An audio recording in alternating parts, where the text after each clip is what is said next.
What explains historical trends in gas prices? Tyler Cowen and Alex Tabarrok explain in their economics textbook, Modern Principles of Economics. Demand rose through the 20th century. This put upward pressure on price, but supply increased even more rapidly as people developed new sources of supply and newer, cheaper production methods. Oil started becoming an international political issue through the 1950s, and the Organization of Petroleum Exporting Countries, or OPEC, was founded in 1960 by Iran, Iraq, Kuwait, Saudi Arabia, and Venezuela.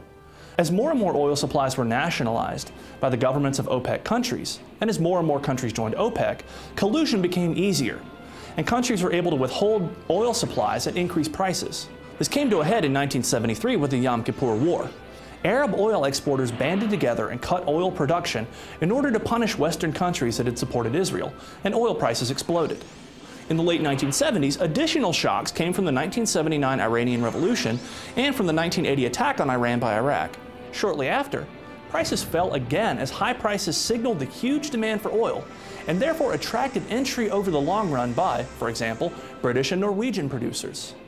Prices increased again during the 1991 Gulf War, but they fell again when the East Asian crisis reduced demand for oil. Finally, the surging economies of China and India in the last decade or so, combined with political instability in the Middle East, have raised the demand for oil and reduced the supply. Economic growth in countries like China and India will probably continue to put upward pressure on oil and gas prices. Should we be worried about whether we'll run out someday? I don't think so. Prices, profits, and losses are signals.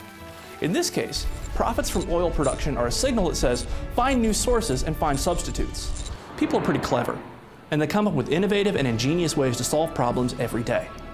If we leave them alone, they can solve this one too.